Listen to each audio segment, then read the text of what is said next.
Boom.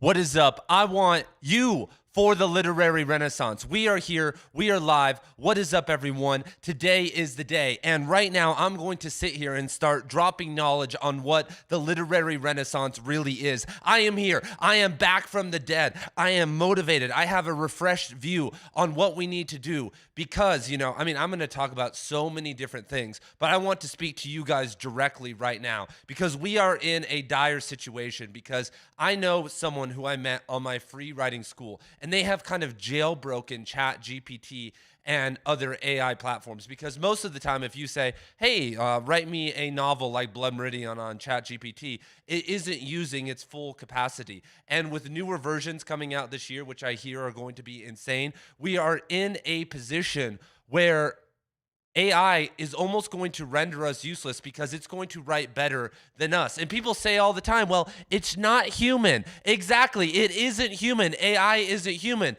But if you don't know, if the people don't know that you are human, if the people, your readers, the audience out in the world don't know who you are, then they won't care about you more than AI, because what's the difference between you and AI? If someone is sitting and thinking about buying a book, and this friend or this person who I know is publishing 3 different AI novels that are as good as what I would say, these novels are better than 99% of people who call themselves fiction writers right now. And so he's publishing these under pen names right now and under fake profiles, and they have nice covers and all this different stuff, and he's a graphic designer. And he's making money, and I'm not advocating that you go and do this, but that is the competition right now. And so if you have a pen name, if you are a little scaredy cat, if you aren't willing to step into the fire of the world and walk into the light of the literary renaissance. And what is the literary renaissance? It is an independent movement that is going to transcend and go beyond modernism. It's going to go beyond postmodernism. It's going to go beyond every single failed movement from the past, because they are all failed movements. Because how do I know that? Because we are here right now. We are in a dystopic state as a kind of literate world, because we're at a point where people will deny it. Most people in the publishing world will deny it. They'll go, haven't you seen the Booker Shortlist Awards? Haven't you seen what's going on? Oh my God, there's nothing wrong. You're just being sexist. You're just being racist. There are better books than ever being published right now. And that may be true, and at some level that is true. But people care about books less, which means that authors aren't doing their job. Because an author doing a minutia better than Don DeLillo or someone behind me isn't as good as what Don DeLillo did, because Don DeLillo made people care. These people behind me made people care, but they didn't do enough because they hid away.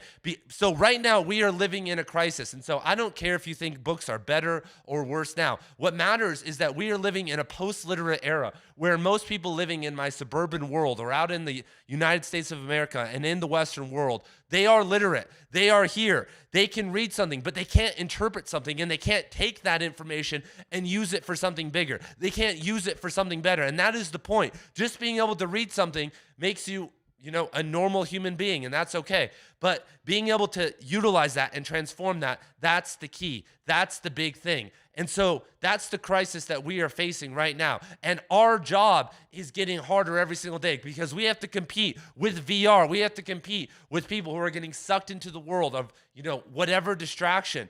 Plus, we are competing with AI. And so the only thing that we can do to make this happen is not get sucked into a cult, not get sucked into, this idea of a literary renaissance as a fixed thing, because people say that all the time. You, Ian Kadnac, are the prophet of the literary renaissance, and you're profiting off of all this.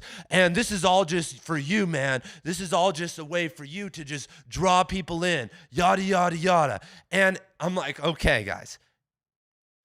It's crazy that people don't see that I could, with the skills that I have, not to say I'm a great speaker or anything like that I couldn't pick a more marketable and better niche to get into, because we are in the newspaper industry in like 2002.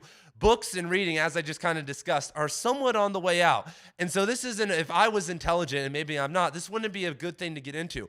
But that is a good point, that if I was going to herald myself as the prophet for you guys, that it would get us into a sticky situation and we would end up like every other movement. But the whole point of the literary renaissance is that we We activate 50,000 independent authors out in the world who then go write at a high level and walk into the light with their personality, with everything that they have in their little certain sub-niche. I'm doing nature poetry, on a wide level. I'm going to be doing some other things, obviously, in the future. That's my main focus right now. I'm going to be drawing people into that. I can speak highly of that. I can bring energy to that. Like, I don't even really do that on YouTube very much. I used to do it earlier on this channel because no one cares. No one cares. But there is a small section of people who care. And to be able to be in the literary renaissance, if I want you to be in this movement, if you are actually going to do it, you're going to have to get over so many different things, because I would love to be the next Don DeLillo. I would love to do everything just for art's sake. I would love to be selfish. I would love to do all of those things. I would love not to have to get on this live stream right now and be an introvert. But what is bigger than all that, what is pulling me higher, is the transcendent God, helping others, the highest ideal of art that I can create and leave behind.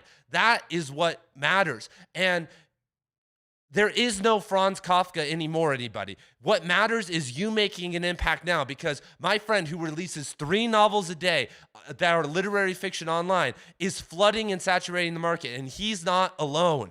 And so if you aren't remembered today, you will never be remembered later on. Think of all the authors who have been forgotten already. I mean, we only have Shakespeare in the canon and the Bible and a couple different works. And the only reason the Bible is even known because it was a forced hand. We were basically forced into, only having one work and, being forced into a, religion and learning about it for, 1,600 years or whatever it was. And so that's a whole other story.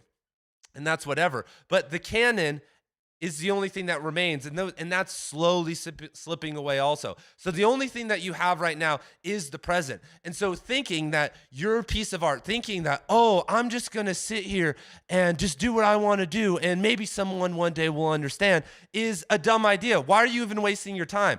That is such a dumb idea, because I would rather, and I would say it would be more enjoyable for you to go experience the present moment, to stop living in fantasy land, to stop making up stories and having to write poetry and do all that, and go live in the moment. Go be a better person. Go live a life. You don't need to sit here and, flood the market with another thing and be another sad boy artist who complains about the state of the world. Wake up and do, and go out into the world, or create for transformation. Be a wake-up artist for people out in the world. Who are you? What are you doing? I'm taking questions right now. I am live. I am here. I'm going to continue explaining myself, but I'm here to answer your questions intermittently. So let's see what the people are saying. We have bitpunk.fm. We have Gordon Morius. I got the laptop right here. We have Jack David Klein. Let's go from Minnesota. Shout out Minnesota. Shout out James Wright. Shout out Robert Bly. The people who would be satisfied with whatever AI writes are the kind of people that are satisfied with the bottom of the barrel content. Gordon Morius, it's getting so good that that's not true anymore. I'm telling you that if you know how to jailbreak AI, it is getting good, especially if you input a bunch of information.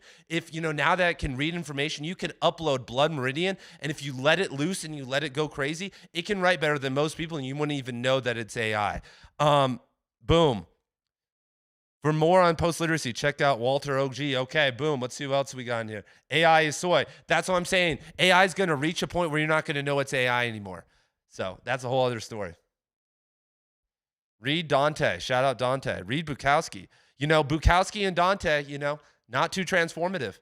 I'm just going to say it right now. I'm Franz Kafka without the talent. David Foster Wallace is in the chat. Should I start with 19th century literature or other classics? 19th century literature. That Coke ad PMO. I can't bring myself to write every single day. What are your thoughts? Hey, that's okay, man. I take time off. People take time off. You guys haven't seen me in a month. I've been busy. Guys, what matters is the phenomenology of ontology. Connecting in the moment with experience and life. Connecting with others. Not being an incel. Connecting deeply with the world and the people around you, because that's what will make you a good artist. That's what Charles Dickens did. That's what Dostoevsky did. That's what Tolstoy did. That's what all the greats did. There are so few artists that are actually the sad boy incels that weren't actually social that it's insane. Philosophers, that's a different story. There's Kant and there's Spinoza. There's like a lot of weird people in philosophy, and Nietzsche. But when it comes to actually fiction writing, obviously there are outliers. Most of these people behind me right now were actually sociable human beings that worked jobs and had marriages, sometimes failed, sometimes they were psychotic. And the ones we idolize, the Hunter S. Thompsons, the Charles Bukowskis, are honestly not that good. You know, Charles Bukowski is great, and so is Hunter S. Thompson. But in comparison, maybe to the other people, they are mostly, lo-fi, gateway drugs to higher levels of literature, which is cool, and that's what they were for me. And I will forever commend them and honor them for that. Reed Newt Huntsman, yeah, exactly. Shout out. Hunger, shout out Hunger. Speaking of Robert Bly from Minnesota, he was the first one to translate that. Robert Bly, everyone, said, "I'm not enough." That's the other thing about artists being we're so selfish that we won't even criticize others anymore. We won't get online with our personality and say, "Hey, Ocean Vuong sucks ass." We're too big of pansies to say that. But more importantly, we won't elevate others. That's the really important.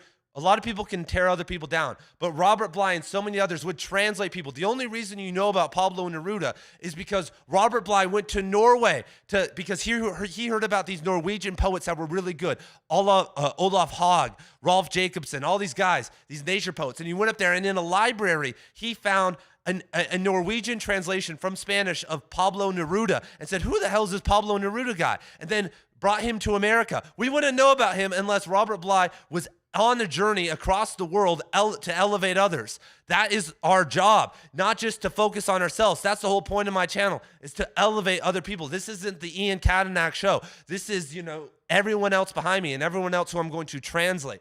And, we've lost the art of translation. There are so many people there's so many books that were written before 1930 in other languages that you could translate right now. So many poems, so many essays, and you could put your own spin on it. And what's crazy is you don't even need to speak the language. All you need to know is someone who speaks the language. All you need to have is someone who speaks the language, ChatGPT, and a dictionary or an online dictionary of that, and you can make it happen. And you can elevate that person and speak about them and bring them out into the world. That is our journey. Why aren't we doing that? Why aren't you doing that right now? Why aren't you translating people and elevating people? What's your excuse? What are you doing? We need to elevate. It's not just about you. And sometimes that's the best way, to take the focus off of yourself. And then when you come back to yourself, you've been renewed and you have a whole different perspective. All right, back to questions. Here we go. L Philosophy. AI can write good story if you got it. It's scary. The warnings are all there. Most people seem not to care. This is applied to anything. Let's go. Fantastic writer, though. Hunter shot his typewriter once. Cormac McCarthy's writing style is modernist. It's actually very postmodernist. So what's really crazy about Cormac McCarthy is his writing style is somewhat modernist, but the way he frames stories and what he was doing is very postmodernist. That's what Cormac McCarthy decided to do. He saw that there was a market. Cormac McCarthy, contrary to popular opinion, was all about the money, was all about the style. In 1956, Cormac McCarthy was in San Francisco. He thought that he could be a beat poet. Cormac McCarthy thought, I'm going to go join, Kerouac and Gary Snyder and the whole crew, but Burroughs, everybody. He said, you know what? No, I'm going to go join Flannery O'Connor and William Faulkner. Look how many books they're selling. They're super famous right now. I'm talented. I'm going to go home and I'm going to be the next big Southern Gothic style. But what he didn't realize was that they were an exception. It was like Southern Gothic back in the day was like disco music. It was in and it was out. So by the time Cormac got there and he was writing books at the level of O'Connor and Faulkner with his first 4 Southern novels, things didn't work out. And when things didn't work out, what did he do? He wrote 5 screenplays in 2 years and tried to get them all sent off to Hollywood. He got 1 movie made. He wrote Stella Maris, No Country for Old Men, All the Pretty Horses, The Gardener's Son, and something else of adaptation of As I Lay Dying by Faulkner, all in like 2 years, trying to make money. Then he applied for a MacArthur Fellowship where he became a millionaire.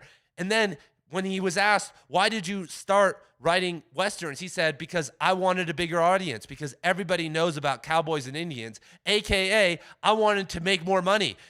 I have some bombshell videos coming out in the future. There's been a researcher out there that's been basically proving that Alfred Knopf, whatever that publishing house is, Cormac McCarthy was assigned the top marketing specialist, and he went along with the whole shebang. He went along with the whole thing to be basically marketed up. He doesn't know how to ride a horse. He wasn't a cowboy. He hadn't shot a gun in decades by the time, all the pretty horses came around. But everyone thinks that he's this, cowboy, rugged individual. He's a very soft-spoken, artistic, sensitive type of guy, anyway. But that's marketing for you. David Foster Wallace, our conception of him is marketing. Charles Bukowski, all these people, 100% marketing. But we think we're better than that.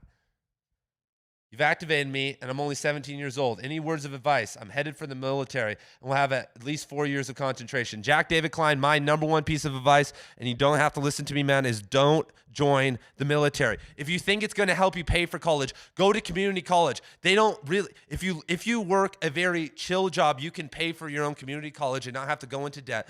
If you get good grades in community college, a lot of your 4-year degree will be paid for. If you hate your family, you can figure out another way to get away from your family that isn't the military. Everybody that I've ever known that has gone into the military, ask Josh Dako right now, has had to recover for years to get back on an artistic path. Everybody I've personally known. I'm sure there are exceptions. In the chat right now, if you were in the military, could you have taken a better path to get to your artistic dreams? Was there a more straight line to the goal, whatever your goal was, in retrospect? Answer now. Maybe I'm wrong. But everyone I've seen, there is mostly a blindness, and mostly the military makes you feel like there's an immediacy to your problem that you need to get out.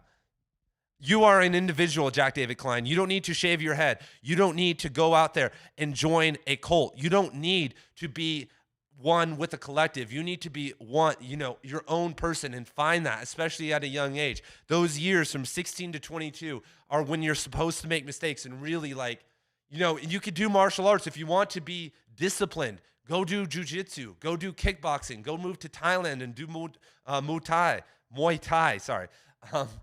Go do something like that. If you want to be a man, if you want to go womanize, if you want to go do something like that, go do it. You don't need the military to do that. You don't need to go join some whatever foreign conflict or go, work in the 90% of jobs that are non-combat in the military to experience that. Boom. Memoirs of Bras Cubas in the Penguin edition is great. Awesome. Hello, Holden. Ginsberg. Love Ginsberg. Reed Machado. I don't know if you're talking about Antonio Machado. Love him.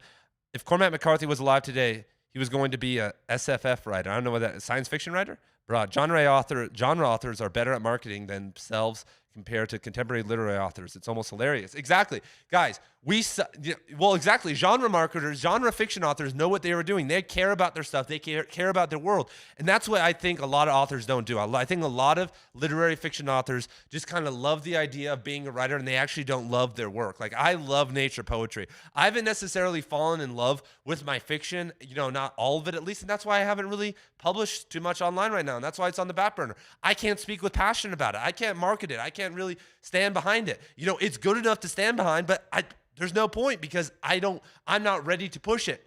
And so maybe I'll fall in love with it. But what's so cool about genre fiction is that you sit and create your own world. You sit and create the world of Dune and Arrakis and the Bene Gesserits and all these people. And it's your world, and you love it, and you market it deeper, and you do more because of that.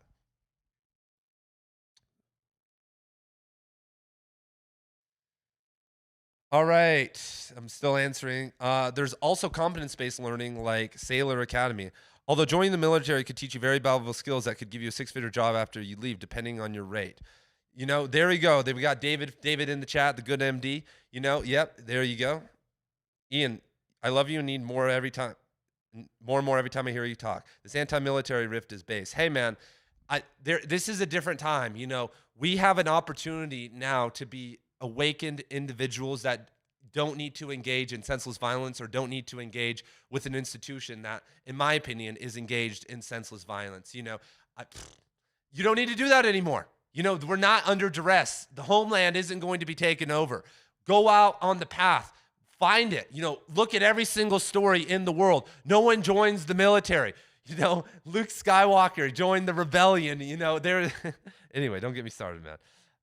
This doesn't need to turn into my libertarian upbringing. My dad was an anarchist professor economist, man. I was programmed. I don't need to bring that out right now. We need Jack Klein to join the military for my Raytheon stock. There we go, man. Shout out Raytheon. I live right next to Raytheon down here in Arizona, man. Shout out Raytheon.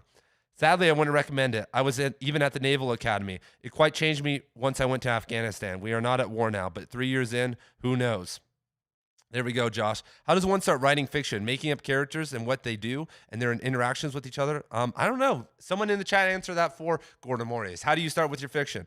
Thoughts on Kafka by the Shore? Just finished it. Love Kafka on the Shore. I just finished A City and Its Unturned Walls, Haruki Murakami's new book, man.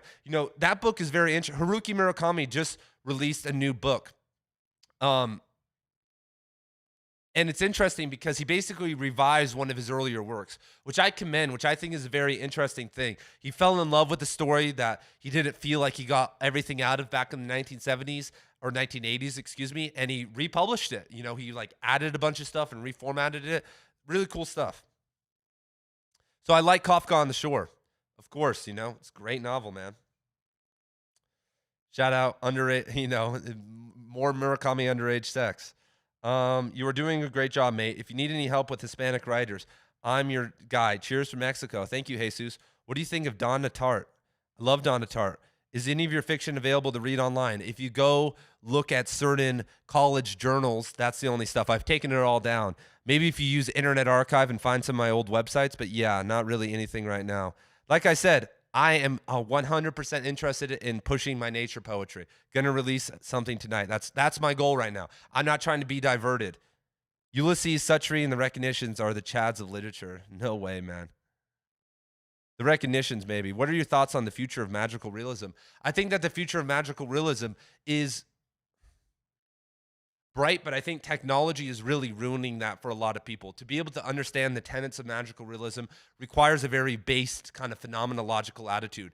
Haruki Murakami, from what I can tell, is someone who can notice the world. He decided to become a fiction author. Listen to this, everybody, because he was sitting at a baseball game and he just was watching, the Tokyo team. They have their own Major League Baseball league out there. And someone hit a home run. And in that moment, he said, I'm going to be a fiction author. I'm going to be a novelist. And he went home and wrote a novel and then won an award. Like in that moment, he had never thought of it before and just decided, I'm going to go and do this. That requires a certain awareness and intuition that most people, in terms of talent, do not have. So I think in terms of magical realism, I think a lot of people don't understand the magic of the moment because of technology. And it requires solitude and stillness to be able to kind of see the magic in the moment. So I don't know what it is. I've seen a lot of people try to imitate it, but yeah, it's a vibe for sure. Hey, Ian, Joseph, shout out Joseph. Everyone go subscribe to Joseph on Substack. Do you think literary authors can write more than one genre? Yeah, of course, man. Look at Cormac McCarthy. He wrote a science fiction novel. He wrote Westerns. He wrote Southern Gothic novels. Yeah, of course, man. Hide in trees and pee on people walking by. That's the life in the ghetto, baby. Yeah. What do you think about great professors at the most prestigious universities? You don't even need to go to a prestigious university to get good professors. You can pay for your college education. You can get what you need out of a college education if you actually speak to your professors. The reason that a college degree is useless for most people is that they don't go to every single office hour. So I went to, I went to a 4-year university, but then I dropped out. I was just like on the war path. I was just like, fuck this, fuck that. I was out. And so then my parents were like, we're not paying for this anymore, Ian. You failed out of all your classes this semester. We're not paying for your college. You're going to have to you're going to have to pay for this yourself. So I did what you're going to have to do, Jack David Klein. I had to work a job and pay for my own community college.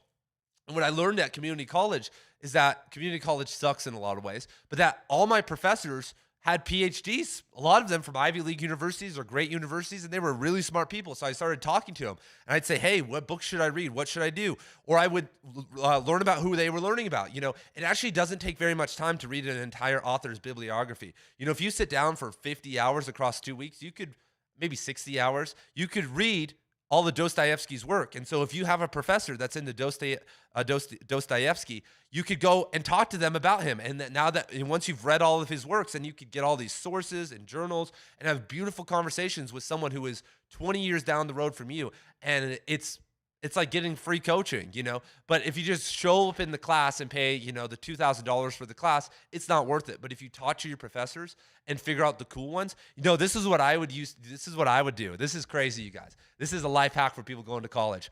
I would walk up to a professor that I thought I should take, and I would say to them, this was so good.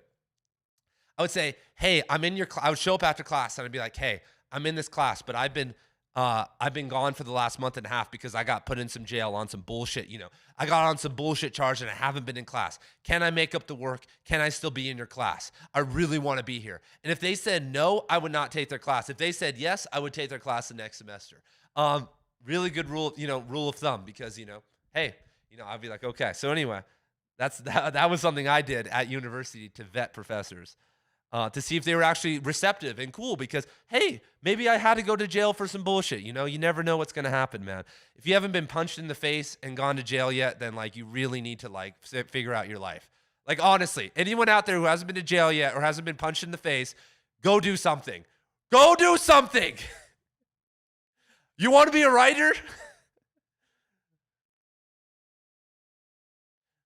That's the key, you guys, of the literary renaissance. We need people who are activated. We need people who have tapped into the shadow. We need former addicts. We need people who have touched darkness because it's important. It's important for you to not have a beautiful origin story. It's important for you not to have been raised well and gotten, your 4-year education and then, gotten right into a job and now you want to be a writer because you're having a midlife crisis. Honestly, that's okay if that's you, but we're going to need a little bit more energy. We're going to need a little bit more craziness in here. I'm sorry if my energy is low. I'm just getting over being sick. We are all playing the glass bead game. Hello. Oh yeah. Do you know about Clarice Lispector? Yes. Should one start reading the classics first? No. Do you think you should be reading whatever invigorates you? You should be reading whatever lights a fire in your soul. And a lot of the time, that's not the classics. That's a historical exercise. That's a test of will and patience. And the exploration of the classics is, you have to have your endurance up and have a reason to do that. My all-time favorite writer is Stefan Molyneux. Yeah, there you go. Yeah. Military helped me escape my poor trailer park life, and I'm grateful. But I had known some other path, I would have taken it. There you go. That's the problem with the lower class. Exactly. All scarcity is a blindness to abundance, is a blindness to opportunity. Right now, we are all ignorant to the opportunities and our potential. And so if you can read and you can listen to people online, if you are young or in a bad situation, then hopefully they can elevate you and help you see those paths, man. Shout out Brazil. Hello, Augusto. What are your favorite other writers on Substack? Benno, bro. Benno and Josh Daco in here right now. Those are my 2 favorite writers on Substack. Bitpunk.fm and Stranger Strands on Substack. Thoughts on Stoner by John Williams. Love it. Near the later stage of my military career, it was deployment after deployment. Exactly. Waste of time. I like your vibe, my dude. I like you too, Dave. Do you think the best author is a politically minded pro set out to craft it that way, or does it happen organically? I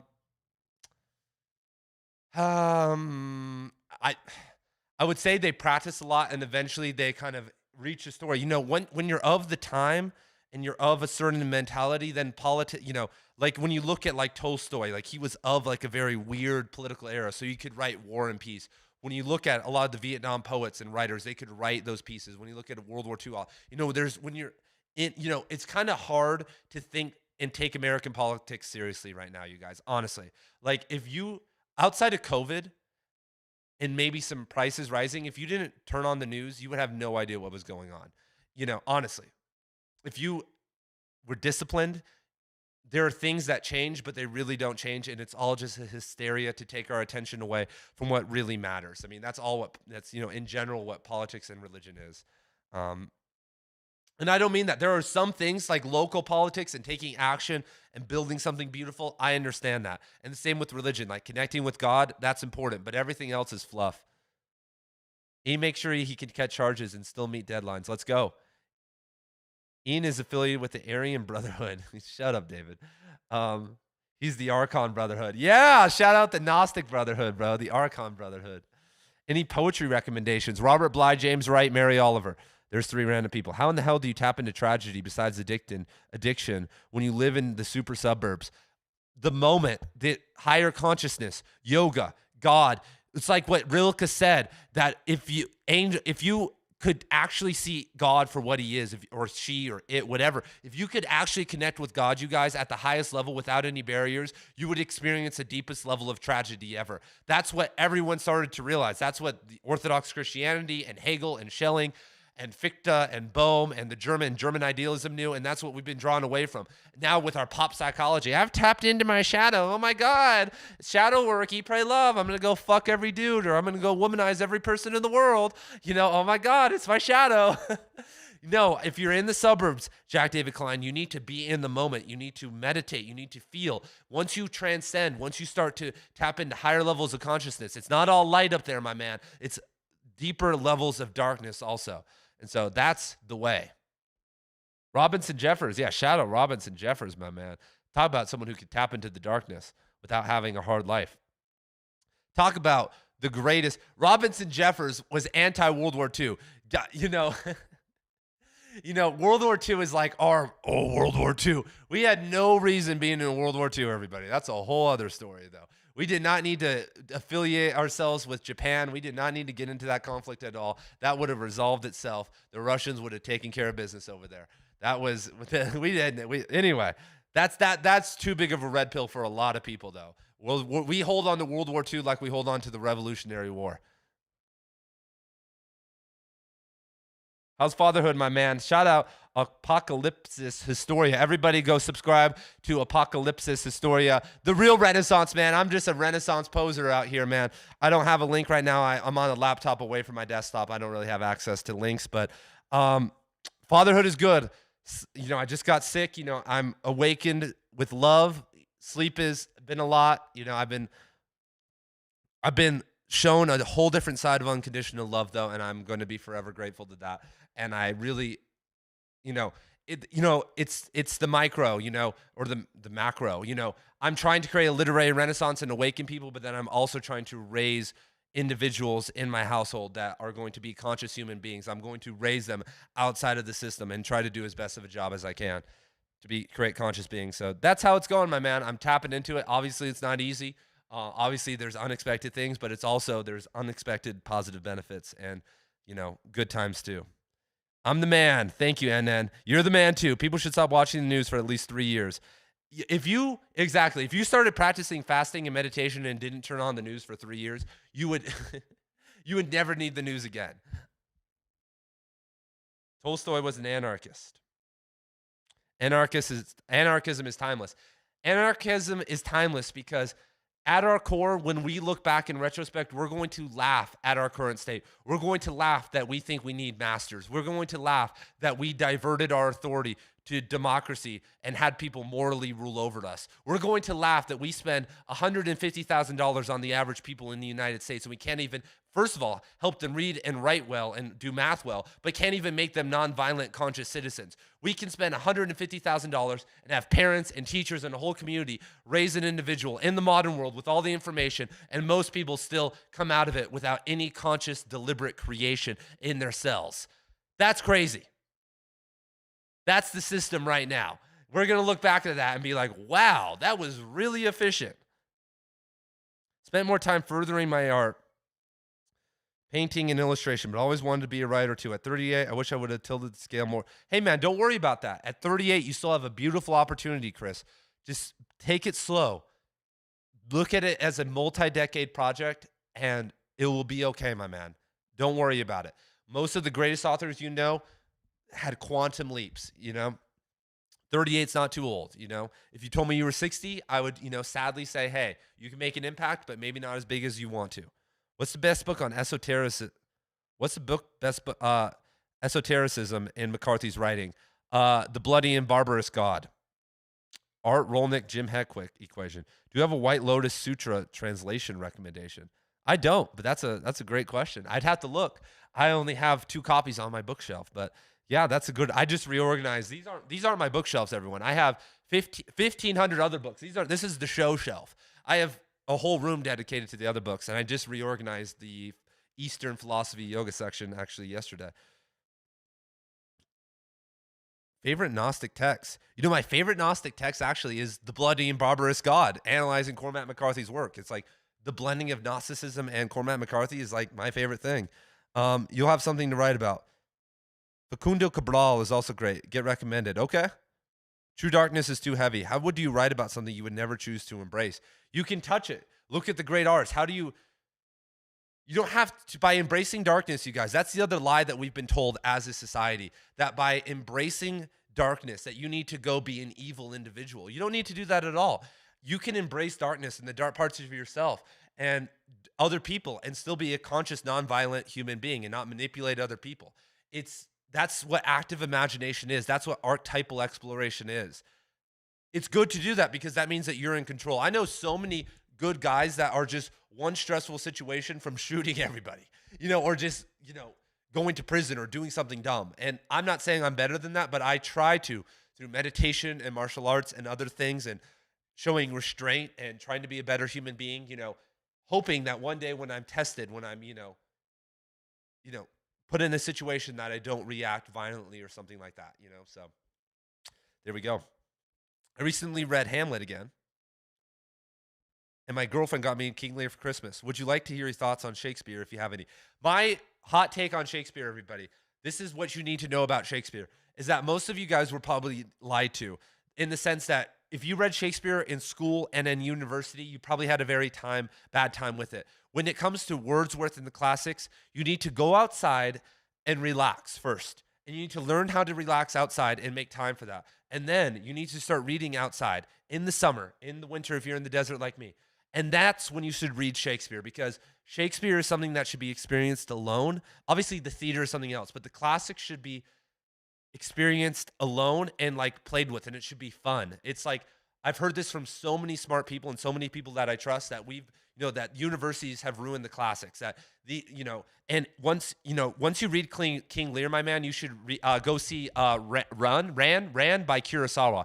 Kurosawa, one of the greatest filmmakers of all time, did a rendition of King Lear with a full epic, like full almost French epic. It's one of the better Japanese films ever made. I think it's called Ran. Yeah, Ran. If I have that correct. I'm sick right now, you guys. So I don't have the energy. I'm mispronouncing things. Yeah. Shakespeare's great. Good MD, David Sanchez. Sanchez in the chat right now would disagree. I have a buddy named David who's in the chat right now, and he hates Shakespeare. He's like, "What the fuck is that? Shakespeare sucks." Makes me laugh every time. Coming from a junkie, you don't want to be a junkie. Check the Wrench in the Gears blog post. Don't go to prison either. Learn Greek, preferably from Hillman. Yeah, exactly. James Hillman, exactly. You don't need to go to prison. Don't be a junkie either. Yeah, drugs let you talk to Jesus, but you should want to be with Jesus, you guys. You should want to be with the Buddha. You should want to live in harmony with them all of the time. And, drugs are a gateway, and many people get lost in them. Drugs can be food. Drugs can be pornography. Many of you guys right now out there are addicted to pornography or food or even certain fantasies in your head that you're still living out, certain relationships, certain things in your life. And I'm sorry that that's happened to you, and that's mostly the fault of our society. Our society is so stressful, you guys having to live and, make do with the family and deal with your past trauma. And so it's easy to get caught into addictions. But, I support each and every one of you guys on your journey. One of the worst things that I've ever done personally, one of the worst mistakes, it makes me want to cry, you guys, is that I used to hide away from my own addictions, my own problems. And when I was on YouTube and some of my older videos from 5, 6, 7 years ago, I used to repeat a hot take to be controversial that I don't agree with anymore. And I'd say addicts are losers, just have more willpower. But having struggled with my own problems and my own things and like having failed and screwed up things in my own life and having seen people who die who I know, that was a very immature take by me. So there you go. How do I know so much? I don't know very much, my man. Just be in the moment. If you can self-publish, Amazon takes 40%. It's actually 30%, my man. And that is not bad. If you can self-publish, Amazon, 30% of your revenue is beautiful, you guys, because if you get a good deal, if you wrote a novel, if you wrote Clara and the Sun right now and you got a publishing deal, you would get 6% royalties. So there you go. That's what the publishing industry gives you. And 97% of books sell less than 5,000 copies. So that means you're making less than $10,000 for a book you get published by Random House. So nice snake plant. Thank you. This may come off as logical brain fart, but when does something realize they've elevated their consciousness? I'd like to hear you go deep into what it means to be enlightened by God or meditation.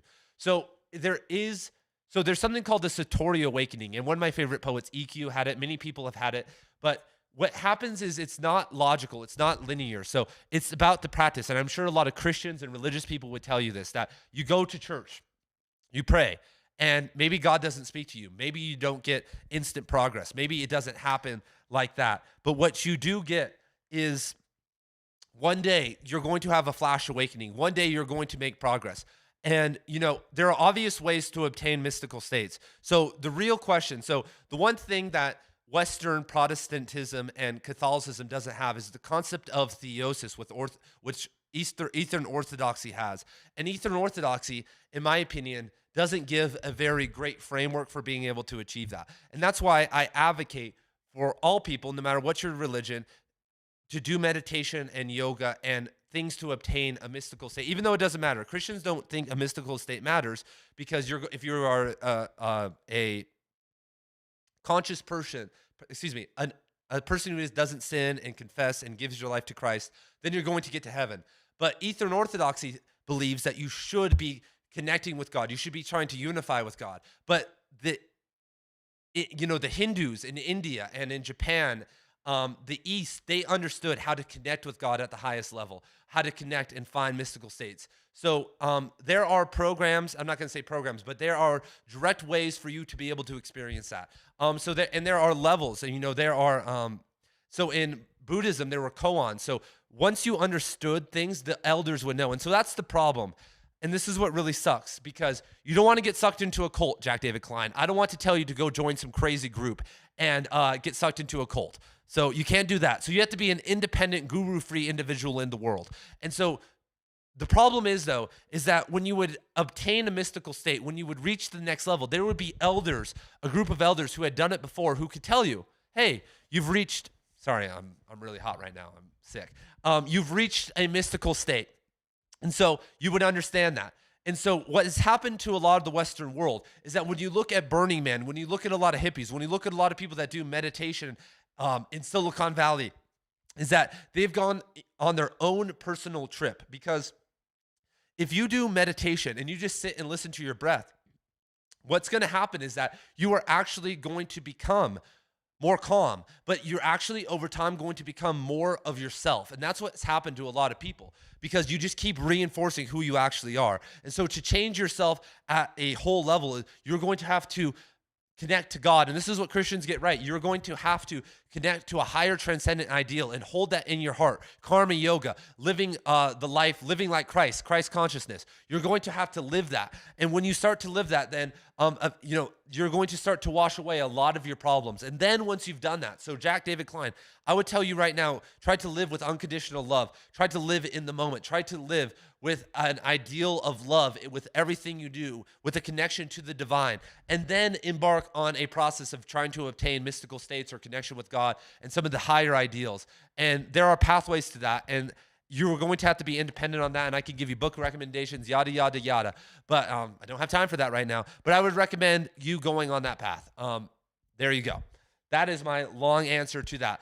Live with love first and foremost, and then worry about all the other stuff. Because if not, you're going to end up being a dude with tattoos. Not that tattoos are wrong, but a bunch of tattoos, being a womanizer, being like, yeah, I do meditation and yoga. Oh, yeah, I'm a Christian. You're going to be one of those assholes. You don't want to be one of those guys. You want to be someone, start with love and then build from there. Because if you don't, if you have neediness, if you have addictions, if you have narcissism within you and you don't solve that, then your meditation or your Christian, this is why so many pastors and stuff, this is why, so many people in all religions, including yoga and Buddhism, screw up, because to reach the highest levels of the church, you have to be ambitious, and ambition is antithetical to love. So there you go. King Lear is basically a Cinderella story, but everyone dies. Yeah. Yes, Brady. Yes. What is my education journey? You seem to know about a lot of, I've just self-educated a lot, you guys. I just have read and just dedicate myself to reading and being in the moment. My personal education journey is that I have an associate's degree, and then I have a bachelor's degree, and then I started graduate school and said, I'm out of here. Because when I was in graduate school, I said, this doesn't matter. I want to speak to the people. I would tell people, I want to do live streams. I want to speak to the people. This is bigger than that. Me being a professor doesn't matter. I've already changed thousands, tens of thousands of people's lives. I've helped tens of thousands of people get into books. And that's more than I could ever do by going and getting a PhD. And so anyway, and once you learn, and so in university, I did learn how to study. I did learn how to be a better thinker, and be a little bit more disciplined, which I could have done on my own. But, and that was a good skill, but I didn't need to do that for another 6 years. What's up, Keith Hill? My man. He needs to increase his consciousness by going to the Cornelius Setchery route and abandon his family and live in a boat house doing shrooms. I've already gone down that route. I already did that years ago. I already broke up with a stable girlfriend and left and did all that. I'm Setchery when he left Knoxville and moved to Tucson. Oh, wait. Hey, hell yeah.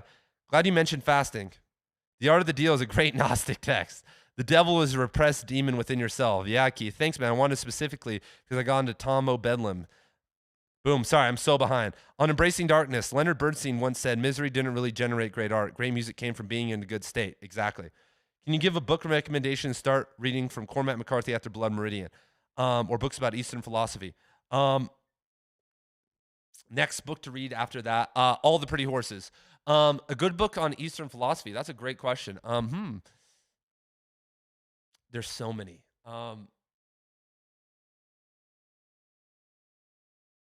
I would read, if you seem smart, I would read any translation of the Yoga Sutras of Patanjali or the Tao Te Ching or the Gita, one of the major texts, religious texts. They're fast. It's not like the Bible. You can read it in an hour. It's nothing crazy. What do you have to say about writing on tobacco/dope? What do I have to say about that? I don't have very much to say about that.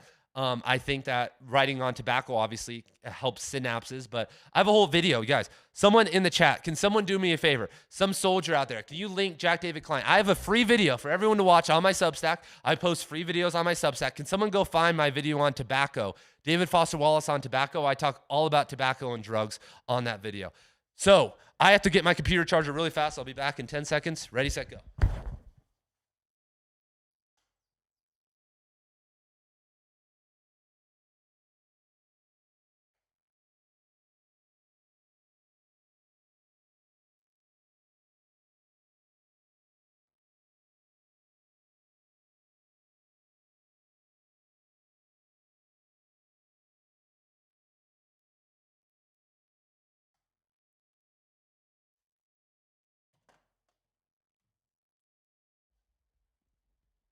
All right, boom, we're back. Sorry, everybody.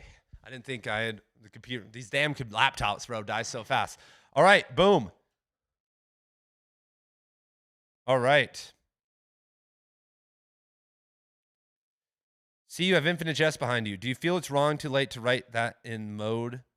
Do I think it's too late to write like Infinite Jest? No, I think that you could write postmodernist novels like that still. 100%, man. No, the limit, there is no limit. I would read something like Infinite Jest again, for sure. It's just hard to get that out there. It's hard to convince people to care. If I would ask you to go and research how Infinite Jest was marketed and how it was one of the greatest marketing campaigns of a book ever in history, and then see if you're willing to do that. Because to make someone read this, every time I go to the used bookstores, I see like 10 copies of this book because people don't want to read it. People give up on Infinite Jest. I'm sick, you guys. I'm hearing myself pronounce words. I'm like, Infinite Jest. My wife has beautiful pronunciation, you guys. My wife has like splendid enunciation and pronunciation, and like she like always is like, what are you saying? And like, dude, I needed to go to speech class when I was young. Aurora is probably my favorite Disney princess, but Cinderella is up there. What martial arts did you practice? I have a purple belt in jiu-jitsu. I did jiu-jitsu for years. I have a purple belt in that. I have done kickboxing, done Muay Thai, done judo. I think I have a purple belt in judo too. I didn't really take judo very seriously. I just took it while after jiu-jitsu. I did wrestling for years, like freestyle wrestling, that type of wrestling, not WWE wrestling. I've done, and then more silent modes of like Tai Chi and Qigong. I'm a big believer in those, not for fighting, but for like, internal practice and, understanding how energy moves and flows in the body, because that's all. So there are two different, let me drop some big knowledge on you guys right now. There are two different sides of spirituality. The first side is learning how to control and manage energy in the body. And this is what a lot of Christians miss. So the whole Western world understood the other side of religion and spirituality. The West understood the other side, which is the use and management of energy. The West is an exerter, right? We go on crusades and we have Christianity and we go proselytize and this whole thing. But when you look at the Bible, how much tactics are there on creating and managing, or managing and flowing energy around the body? And when you look at the East, that's all they did. But in the East, they had no idea how to manage and use that energy. When you look at the East and their caste system and how they treated women and dogs and sorry about the dogs, but how they just generally treated individuals and still treat individuals today, they've not figured out how to kind of utilize this great potential energy that they have, in my opinion. In the West. So it's kind of funny. It's like dyadic opposites. And so our job as individuals who have this information now is to unify that. And so I don't know how that question came up. So anyway, that's what Qigong really helps me do. Qigong and Tai Chi is a very internal, learn how to make energy flow. Same with yoga. Kurosawa also did Macbeth, Throne of Blood, I think. Yes. Just dropping in real quick to say hi, Ian. Happy New Year's and fuck yeah. Cinemartyr, everybody. Go check out the band Cinemartyr. We have a musician in the chat right now. Cinemartyr band. They're releasing a new album this year, and they may be coming to a town near you. Cinemartyr, Shane Harrington, everybody. Great guy in the literary renaissance, making music, really putting out an interesting energy and time signature. I have a podcast with him on this channel. Someone wants to put a link to that. What is the final paragraph of The Road saying? Is it a warning? Great question. The brook trouts are in the stream. I think it's at some level just a remembrance. I think it's a callback. I think it's, oh man, it's a great question, man. I just did the Road Book Club. I think it's just like,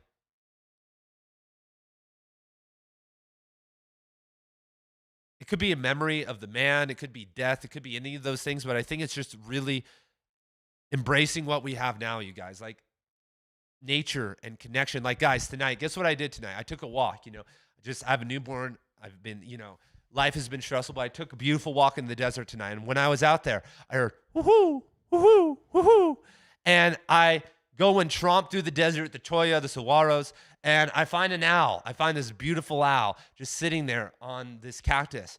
And then I sat there for 20 minutes watching it. And then I hear woohoo! And then I look around and there's another owl. And I'm just sitting there at dusk, just embracing this beautiful moment.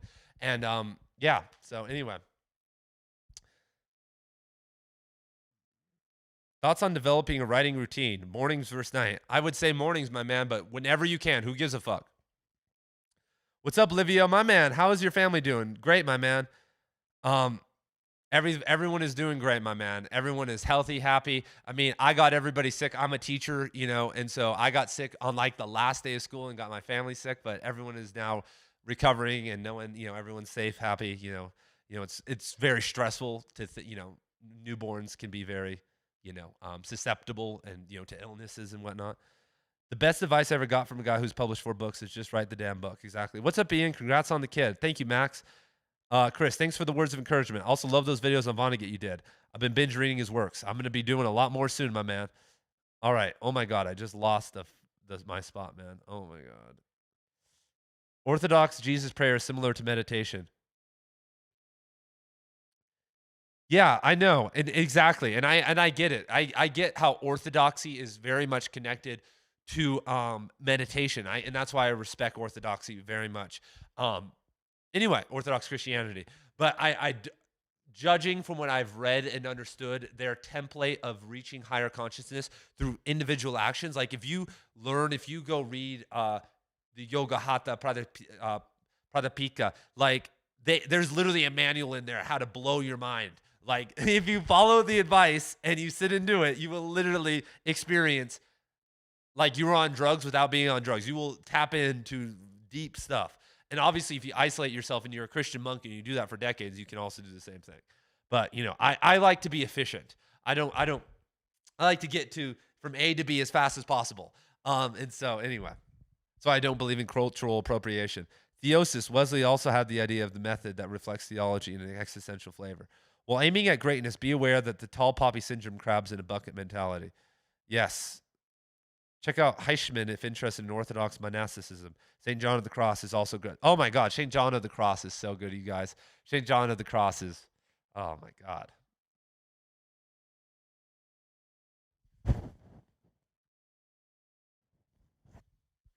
St. John of the Cross might have some of St. John of the Cross. I'll go on record right here. Was the best poet of his time. Like in his era, St. John of the Cross for sure was the best.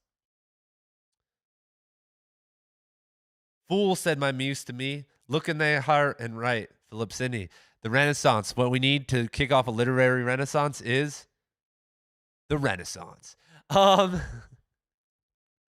Shout out the literary renaissance, man. Shout out Apocalypsis Historia. Shout out Brady Nash. Everybody go check out his channel. Hey, and I'm curious, are the following needed for the literary renaissance? No.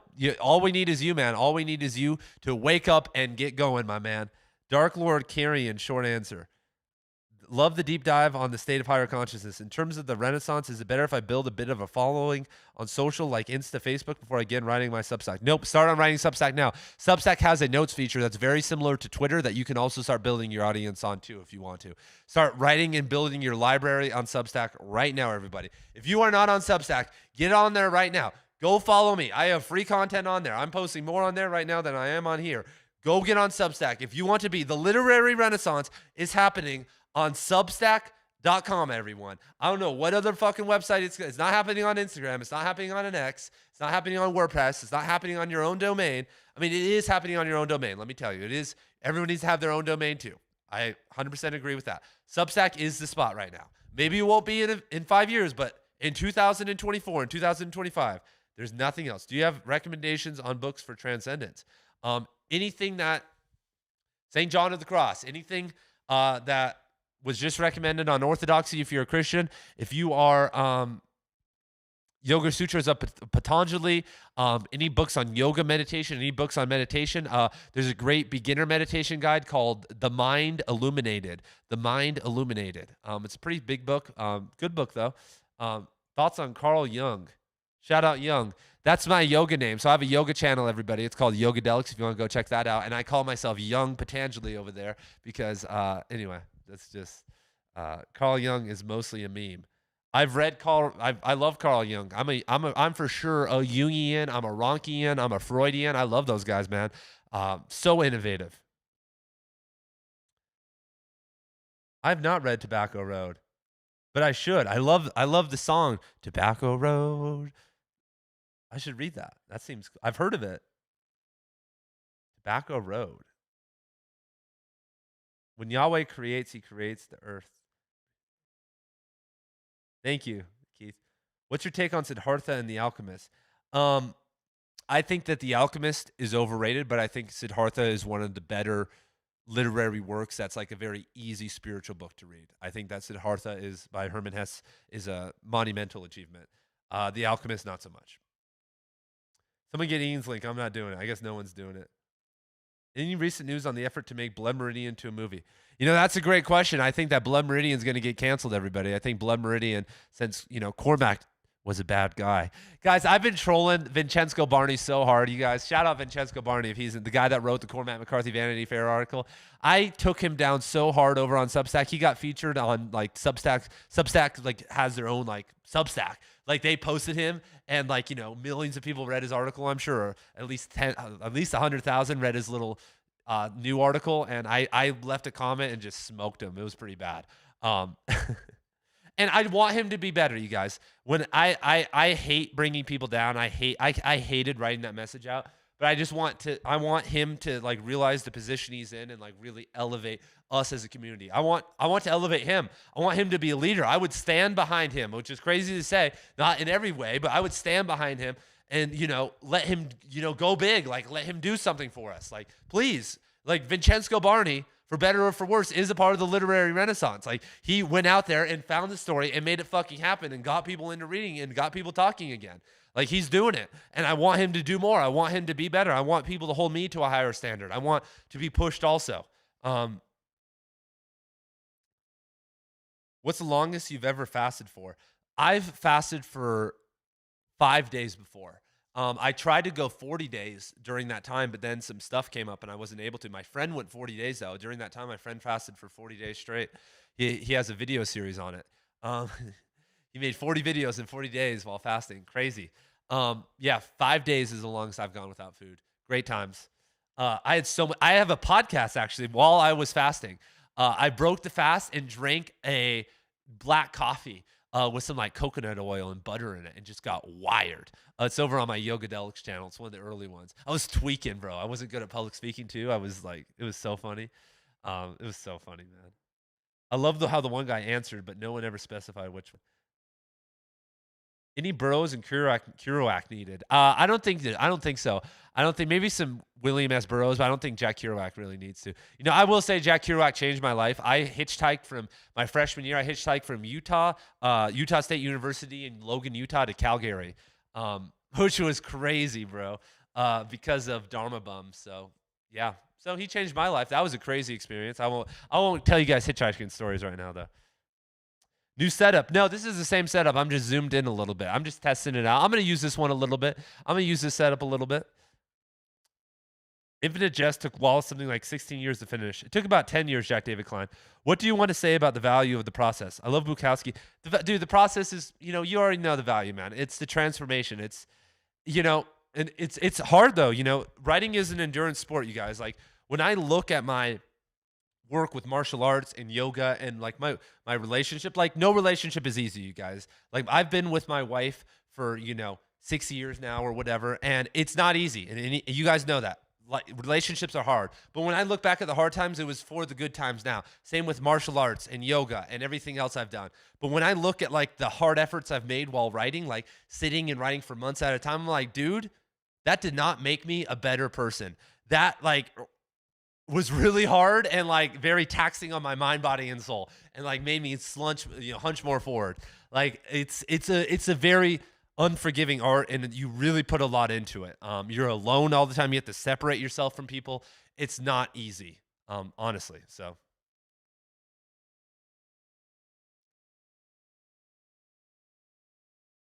Thoughts on Michel Foucault? I have some videos on Michel Foucault you can go look up. I think I'm going to cover some more Foucault. I think that Foucault is obviously progressive in ways that I don't agree with, but I think that for us to be able to touch in and to be able to break down certain hierarchies that are holding us back, that we need Foucault and Derrida and others. People who, postmodernism ruined the world, don't realize that postmodernism ruined the world because it was weaponized by politicians and certain individuals. One could say the military-industrial complex built by George Bush has ruined many different things too. You could say that the populism of Donald Trump or Joe Biden not being president have ruined the world too.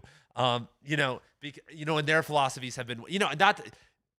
Postmodernism is a tool, and when used correctly, it is a very beautiful thing. So shout out Michel Foucault. But keep him away from the kids. Keep him and Derrida and Cormac McCarthy away from your children.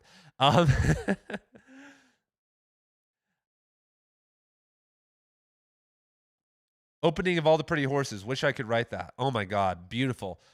How Cormac McCarthy frames All the Pretty Horses with the opening of his grandfather's death and then the Comanche hallucination flashback is absolutely wonderful. Anyone that doesn't think that All the Pretty Horses is one of Cormac McCarthy's best novel is crazy. People love to suck on the dick of Blood Meridian, and I do too. And it may be his best novel, but anyone who doesn't think All the Pretty Horses is this close to being just as good doesn't really understand what he's doing, in my humble opinion. I'm literally wearing this shirt right now. Like we're doing All the Pretty Horses in my Cormac McCarthy book club right now. And every time I read it, I say, this may be his best book. And then I forget. I'm like, no, it's Suttree. No, it's Blood Meridian. No, it's The Passenger. But All the Pretty Horses is almost a perfect novel. I heard owls in my backyard too. It was pitch black. I can only see their eyes. Interested in watching the new Nosferatu? I have no idea who that is. I know that you have negative perception of the Bible. I don't have a negative perception of the Bible. I love the Bible as literature, my man. The Bible has changed my life. Jesus has been one of the people I've meditated on more than anybody else. Jesus has been someone that's helped pull me into transcendence more than anybody else. I just think that there should be between us and God. I think that we should pick and choose and not have any limits. If you are a good, nonviolent person, you are not a sinner. You are not a devilish person. There should be no limits between us and God. And however you practice that, is of your own accord. But I don't think that modern religion and holding a literal view of the Bible is a very good way to get to that, in my opinion. But in terms of the Bible as a text, I love it. Shout out the Bible.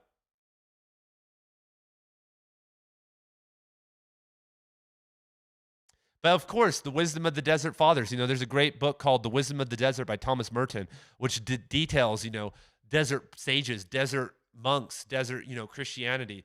We have Muhammad, we have Jesus, the desert, the wilderness, Jerusalem, Israel. The desert is, a cornerstone of our religions, the lunar religions. My social anxiety is so awful. With suburbia, all my friends just smoke weed, which has me overthinking, and by consequence, making me quieter. I don't want to be a hermit. Tips. I mean, if you're smoking weed with them, my man, you just need to start doing yoga. If you go get baked with your friends, I'm not going to judge you for that, my man, but I want you to go home and do some yoga. Go home and, move that energy. Go home, go join a martial arts gym, go do something, my man. Got to get that energy out. If you have a social anxiety, go join a boxing class, martial arts, yoga. Get a girlfriend, it's easier said than done. I'm not telling you that's easy to do, my man, because that would make me a prick. That's, I would have guys tell me that too when I was 7. Just go get a girlfriend, bro. I'm like, I've had girlfriends before, and things don't always work out. It's not. If you're not a forceful asshole, it doesn't happen like that. So, what do you think about the use of ambiguity in literature? I think it's great, man. I think that the iceberg theory, I think that searching is good if you know how to do it. Get the work of Collected Johns of the Cross. Yes, agreed. I have the collected works. I love St. John of the Cross. Have you ever heard of Henry Bosco? I haven't. What do you think?